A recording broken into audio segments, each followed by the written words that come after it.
Hi, Matt. Good morning, Ken. How are you? Doing well. Hey, welcome to another episode of It's Paid Live. Today we are welcoming our guest, Ramon Bez from Compass. Hi, Ramon. Hi. Happy to be here. Oh, well, welcome to It's Paid Live. Matt, I actually heard about Ramon through an article he wrote on LinkedIn, and actually he's written a few articles, really, really good articles, talking about customer lifetime value. And then Ramon is actually residing right now in Austria. Is that correct, Ramon? Yep, Vienna. Vienna, Austria. Yeah, no, that's fantastic. So our first overseas guest. Yeah, cool. Hey, so Ramon, tell us about yourself. Yeah, so I'm actually Brazilian-based, which is even more odd. Brazilian-based, not Brazilian-born. And I started working for a startup, e-commerce startup here in Austria. And it was my first kind of e-commerce company that I worked for, a big one. And I had a great experience with it. We grew the company from, I think the company was, at that point, the revenue was like a $500K a month. It was a tourism company called Tour Radar, basically a marketplace for tours all around the globe. And we more than doubled in the year that I worked there, and we had great growth, company secure funding and all that. And I started using Compass, which is the company that I work for now. And they made me an offer after a while, and then I made the switch basically from a user and from an e-commerce part to become an e-commerce analytics provider, which is what Compass does now. My role has been usually growth marketing, but I've always been very interested in content and blogging, and this is basically my expertise, right? So I worked for quite a few startups in my career, and content writing is really where I actually do better at, and work at Compass. What it allows me to do, it's based in San Francisco, the company. It allows me to not only work remotely, so I can stay with my family here in Austria, but also basically write articles and about e-commerce, which is my expertise also. So that's kind of my story. That's what led me here. Yeah, no, I think it's wonderful. As a matter of fact, you're talking about the articles you wrote and the blogs you wrote. The article that I read was on an article that you written about customer lifetime value. I'm curious, Ramon, what led you to write that? Yeah, that's actually a funny story. I was talking to someone who used to work with Steve Jobs, directly under him or very close to him for a long period. We got talking about metrics and what was important, and we came to the topic of customer lifetime value, because apparently that was a big thing for Steve Jobs when he came back to Apple. I think they didn't call it that, or they called it something else, but basically this idea that he was going to make the company more valuable by making each customer more valuable to the company. I think today Apple is probably the most valuable, is the most valuable company in the world, or one of the most valuable companies, and is really based on this idea that each product should be so good that people will pay more about that product than any other product, and still be happy with it. So happy that when that product will get obsolete, we'll get a newer version, we'll update it, we'll upgrade all these products, and this campaign that he started, I'm sure you all remember Think Different, the ad. It was very captivating, very sort of, it was all about this emotional bond that he was trying to create with the company, right? So, and it's really, what we know about Apple is that, right? Apple fans are real fans, and they would buy a lot, everything that Apple sells. So that there was, and it was all by design, basically. It was not something like, I'm going to create a coat brand just for the sake of it.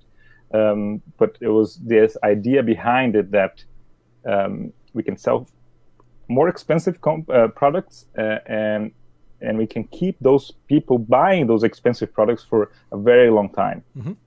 And I think that's a great. It's the dream of every company, because then we have a real, such a big profit from each company. Anyway, so this got me thinking about Steve Jobs and how this is a very simple idea and concept, probably hard to put in practice, but that's what led me to write it. It's basically this chat that I had with this guy. Mm-hmm. No, wonderful. You kind of alluded to the fact that, customer lifetime value equals loyalty that you have with your customers, correct? Yeah, it's loyalty, and I guess also the amount of the shop cart value, the average order value that you have. Both, I think, are intrinsic in that.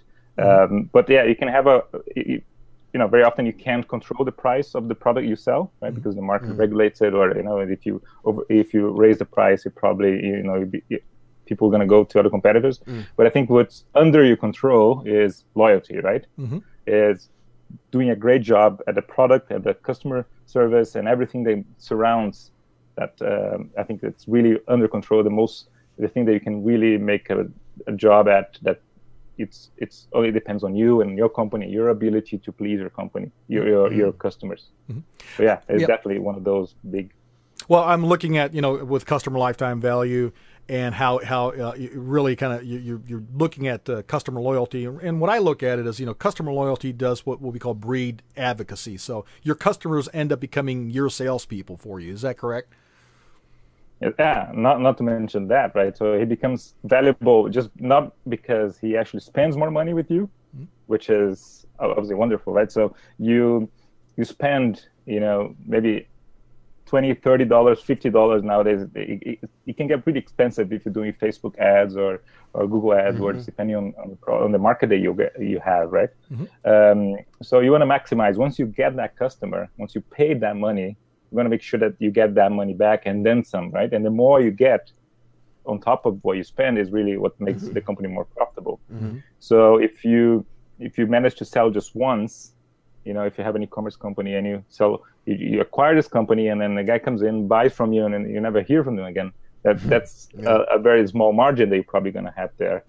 But if he keeps coming back, you already spent that money to acquire him anyway, so it just keeps on giving. Sure. You don't have to remarket. You just have to remind. Is that what you mean? Say again? It's a different kind of marketing to speak to your current customers. Is that what you mean? Exactly. And I think a lot of people, we sometimes relegate that, focus too much on acquisition and very little, I think, effort on actually loyalty, which is... So what do you think people, companies, big or small, should focus on to increase that value of their current customers rather than finding new ones? Or while they find new ones, rather? Yeah, I mean, of course, it depends on what kind of product you have. But upselling, cross-selling, having products that they will also be interested in. And I think, the grand example is also not only Apple, which, you sell your laptop, then all of a sudden you have a cover, and then all of a sudden you get the iPhone, which connects with your Mac, and all these things, So basically, it leads you to keep using it. Amazon does that in another way, right? It keeps you on presenting you new articles or new things that are related, or the things that you try to learn from what you like, and trying to get you to buy more things on that side as well. I think customer service is also, especially if you have a product that people will recurrently buy, and they'll buy over and over again every month or so. Then you want to make sure that when they need that product again, they come to you. So your website should be great, easy. Customer service great, and that's what also to come back to Apple again. But you come back if your iPhone is broken, you go there and they just give you a new one. With very little, very few questions asked. And I think that's because they understand that you're more valuable than this iPhone. It's a kind of a friction with you there is not going to be worth it. Just give the iPhone, because the guy is going to come back and for more. The value, I'm guessing that the value that the company sees in their customers, not just the product that was purchased, but also the additional services and products they purchase in the future. I kind of equate it to how Amazon Prime has developed, that recurring revenue model, and they're throwing additional value into that. Obviously, they got the free 2-day shipping with Amazon Prime, and you can get additional services and all that. I wanted to find out from you, Ramon, if you could share with us your thoughts about customer lifetime value and its importance in today's economy. I I think it's really important for any merchant because acquiring customers in this market is very hard. I think it's getting harder. It's getting more competitive. I think if you're on Google and you have a product that a lot of people are searching for, you're gonna have a lot of competition on those keywords, right? So it's definitely hard. You have to come up with very creative ways to acquire customers, at a low value. Facebook, for instance, and I'm talking about the Facebook ads. I'm talking about those two avenues because they're that's basically where people are, right, online. They are either on Facebook or Google. I mean, most people are there, so it's usually where people start, and it's a good start because, but it's also very competitive. There's so much noise, and people are looking for other things. So, and the cost of distraction is huge. Also, competition is great. I mean, if you have apps that you can just people install and then delete it in like 2 seconds because they don't like it, or people come bounce rates, which is the measure of how of how many people come to your site and do nothing and just leaves and close the window. It's usually above 50% on average, actually more. The average e-commerce company has a 60% bounce rate, which means that for 60% of people come to your site, doesn't even pay attention to what you're selling and already leaves. It's a harsh world of getting traffic and converting those traffic into sales. So so when you get that guy, you should treasure the conquest of each customer. I think that's the kind of mindset that you need to have in this kind of economy, this kind of nowadays. With Shopify and WooCommerce and BigCommerce and Magento and all these guys, in a couple of hours, anybody can have a store and can set up ads. They're just going to compete with your ads, right? Just like that. So it's definitely, it's more competitive, it's noisier. Yeah, there's a lot of noise. Yeah, it makes that's really what you should do. Then when you actually get to acquire that customer, you should hang on to them. So it's about relationships, long-term relationships. Instead of just a single transaction. Exactly. Interesting. Well, that's a kind of a nice segue into the next question I want to ask is, what can companies do to extend customer lifetime value? What companies can do I think, specifically? First of all, you should understand, and pretty much when will your customer come back to you, right? For instance, I used to work in tourism. And people are not going to buy a tour package every month, right? So you have to understand that first of all, that each market is different, right? So for us, a recurring visitor it's someone who actually comes back a year later, and even so, not everyone has the money to travel abroad every year, right? So for us, it was very hard to get a recurring customer. For other companies, it's a little bit easier, depending on what so it depends on what it is. So you have to first set up an objective. What is your goal? Is it a month? Okay, I want this guy to come back every 3 months or every month or so. It depends on what product you have, right? So understand your customer and have that goal. Then once you have that goal, you have a few opportunities to bring that guy back.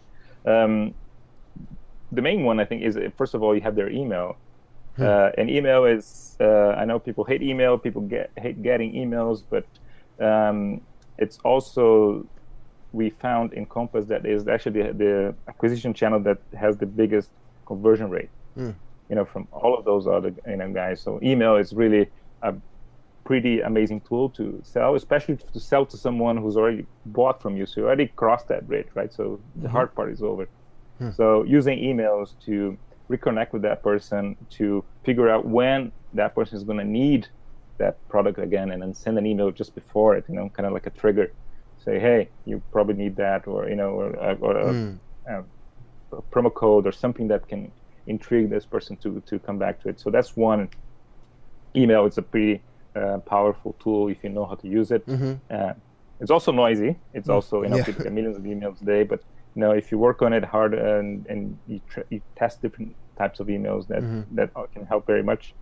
There's a few solutions out there that you can install depending on what kind of platform that you're using that actually can do automatically for you, which is recommendation and personalization of your site. So depending on what the person's bought from you before, they cleverly suggest what that person can buy next, right? So personalization is the name of this idea of using AI to make to use these algorithms to try to predict what this person is going to buy next, and try to offer that to them in our range of options. I think the most one of the best examples, Amazon does that pretty well. I think they usually recommend me stuff that actually I think I would like. So it sounds like a lot of tracking and analytics and just understanding your customer. You have to really pay attention. Yeah, it sounds like it's all wrapped in what I call what your customer engagement strategy is going to be. Really is, how do we maintain engagement? Go ahead. Exactly. There's another one which is actually, it's a very cool, that's been discovered nowadays, which is a subscription business. It's an old idea, but it's kind of coming back. Yeah, I see that a lot everywhere now. Everything's monthly payments. Yep, yeah, that's kind of like our company. Yeah, exactly. Yeah. Compass also does that, and you can do that with e-commerce also nowadays. You can install a subscription model, so a person can actually buy a one-off, or they can choose to buy a subscription where you just basically ship. Yeah, like Dollar Shave Club, that kind of thing. Exactly. Yeah, and nowadays you just install an app, and it does it for you. And then you come back. You don't have to ask that person to come back and put their credit card down every time. So that's a huge. That's true. That's true. Kind of focusing on the recurring side. It's interesting. You've built in the customer lifetime value, at least like a step to keep them there for a while as a long-term customer with the subscription model. Yeah, no, that's and I see that as well, Ramon. It's interesting. You're talking about tourism and travel. There's a company that's going to be introducing being able to pay for your travel, your airfare, your vacation on a monthly subscription now. They're starting to roll that out. There's a company out there. Feels like everything's going that direction. Yeah, it sounds like it's going that way. But what my takeaway from what you're telling me is, to really extend customer lifetime value, really kind of focus other than just engagement is really, customer experience. So what kind of level of experience are you providing that particular customers that will want them to come back to you and continue buying from you? Is that correct? Yeah, exactly. And sometimes it comes down to your personality or the personality of your brand. If you're in e-commerce or using some tricks like subscription or things like that, convenience and things like that. It's all about engaging that person to come back to you, and it's difficult. I've bought things from a particular site that I don't even remember anymore what it was. Yeah. I think we've all done that all the time. And you don't even know where you got it from. And that person, that person, he thinks, oh, I got his customer. He should know me. So he emails me 3 months later. I'm like, who's spam? There's a running joke now that people are starting to get packages at their door from whomever, whatever online retailers, and they don't even know what they bought. Until they actually open the package. I forgot what I bought. What is this? Oh yeah, I bought this thing. No, you were talking about tracking and being able to make sure that you're leveraging technology in order to best engage with the customers. I mean, it's my understanding that in a way that's what Compass does. Is that correct? Yeah, Compass actually is a benchmarking tool. And what's cool about it that you don't have to install Compass. We sit on top of Google Analytics and Shopify or PayPal or Amazon or whatever you use to as a transaction based company. And we get your data and we compare your data with companies which are similar to you, and we give you recommendations. So as I said before, one of the metrics that we track is repurchase rate, which is exactly what we're talking about, right? So the higher your purchase rate and a average order value, which we also track, the higher is the customer lifetime value, right? So we can tell you actually, for companies in your segment who have a similar average order value than you have, the similar kind of price products, they are actually having a repurchase rate which is 20% higher than yours. So here's a hint for you to actually, this is a metric that you should be working on. Right. That's cool. That's cool. It's powerful. Yeah. Sounds So you very give powerful. you these personalized recommendations. Yeah. Yeah. And we also another thing that we do is that we calculate your customer acquisition cost and your customer lifetime value. Because actually calculating the customer lifetime value is not very easy. I mean, if you don't have a tool like Compass, who does take into account discounts, devolutions, and actually makes a predictive model, because a customer lifetime value matrix actually, it predicts the future, right? It tells, you sign up now, and I'm going to predict actually, I think this guy is going to stay with me for 6 months. He's going to buy this amount of money, he spend this amount of money in my shop and all that. So that, and then this is the amount of margin I'm going to get from them, and this is the value I'm going to get from this guy. I'm always predicting that in the future by analyzing what other customers have done in the past, right? You can actually do a pretty simple calculation. You can actually, which is pretty useful, which is, just the amount of users you have, and then you calculate how many times these guys come back to buy from you on average, right? So it's 3 times, 4 times, and on average, how much they spend in each of those times that they come to buy from you, and there you have the customer lifetime value, right? So you do the average of that. So that's it's a rough estimation, but you can actually already start thinking about that. And then you say, actually, my average customer lifetime value is 100. That means that I can, I have to spend less than that per acquisition so that I can still make a profit. So that's also pretty important. We show that very neatly in a graph. It shows like a bar of your customer lifetime value and your customer acquisition cost. And sometimes it goes above it, which is not good. It means you're losing money if you're below it. So that kind of graph we show as well. And we also, again, benchmark against other companies that are similar to you to give you a ballpark, because that's actually not so easy to find. You can research on benchmark. Benchmark usually give you an average of the industry, right, of e-commerce, but it's not necessarily true for your particular product that you sell. You probably, so we measure you against the average, and also you measure you against the top 10% in your field. So that's what you want to get in the end, right? That sounds really powerful, like information, and that kind of information is what companies need right now anyway to make better decisions with the internet, marketing, all that stuff. Otherwise, they're just, throwing out tests and hoping it works. Oh yeah, absolutely. You're just kind of like, throwing a dart, trying to figure out where's it going to land, because you're not quite sure exactly, where your target market is. You're just kind of, the whole spaghetti on the wall kind of thing, see what kind of sticks. And with all the amount of companies out and the technologies that are available now, we're talking about the noise. How so do you much cut noise. through that noise? This lets you cut through noise. That's true. Yeah, exactly. It really, really helps out. And then you're competing against Amazon and the like, and those guys have perfect visibility of what's going on. They have all the data in the world to analyze. They have a whole team of data scientists giving them reports. So, and you're in the end competing with those guys, and they have, and you're there in the dark, not knowing what the next steps are going to be. So Compass is, actually aims to be that kind of aid, that kind of, you know what, we're going to give you a very similar experience to having a whole team of data scientists working for you, but on a subscription again. So because we also want to enrich our customer lifetime value, but giving value in return, of course.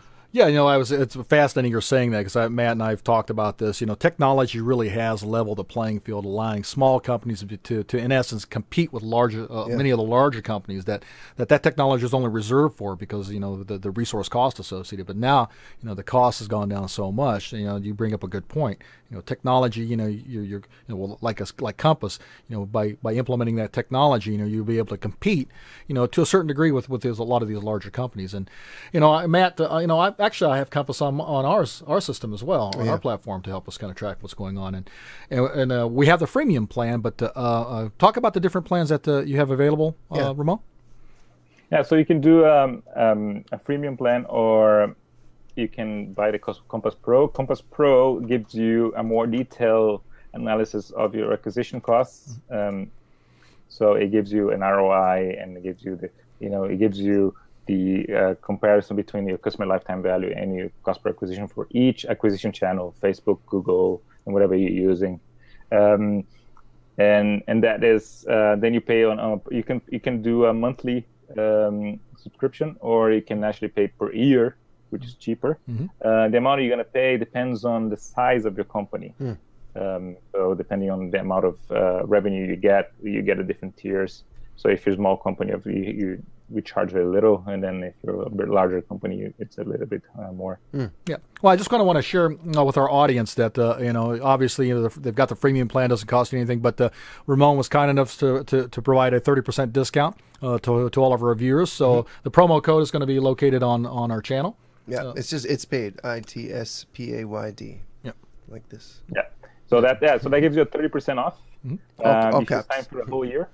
So if you sign for a year, you get 30% off of the whole year. If you do a monthly, if you don't want to commit to the whole year, we'll give you 30% off for the first 3 months. Okay, good deal. So that's wonderful. Thank you. Any events coming up that you want to share with us? Share with us? Yeah. Any articles you're getting ready to write, or any articles you just wrote that you want to kind of promote? We just wrote a couple of ones on conversion rate, how to improve your conversion rate, which I think is interesting. You can log into blog.compass.co. Almost every week we have a new, pretty much every week we're trying to follow that. A new article about, it's always about measurement, about data, and about action, So because that's really what matters for merchants and decision makers. So we write, I write, or some of our partners write an article every month. You can actually sign up to the blog as well, there's a subscription button there. And then you can hear from me again. And if you want to get in contact with me as well for any questions you have on Compass or one of the articles, it's Ramon@compass.co. You can find me there. Okay. Yep. Yeah. As a matter of fact, just to our viewers, we're going to make that available online as well, so they'll be able to contact you directly, as well as the company. And the website is Compass, COMPASS.co. No M at the end. Exactly. So if you guys are interested, there's a link in the description as well. Yep. Well, wonderful, wonderful. Matt, any other questions to ask or any comments you'd like to interject? This was it was very good to talk with you, Ramon. Thank you for joining Ramon, us yes, today. absolutely. Thank you very much for joining us today. Thanks a lot. Thanks for having me. All right. Well, that concludes this episode of It's Paid Live. We'll be back in a couple of weeks, Matt. Is that correct? We're going to have Ron Bowden, I believe, from United Central Control talking about their program as well. Yep. All right, wonderful. Well, thank you so much, Ramon. Thanks, Matt. To our audience, have a wonderful day, and look forward to seeing you in 2 weeks. Bye.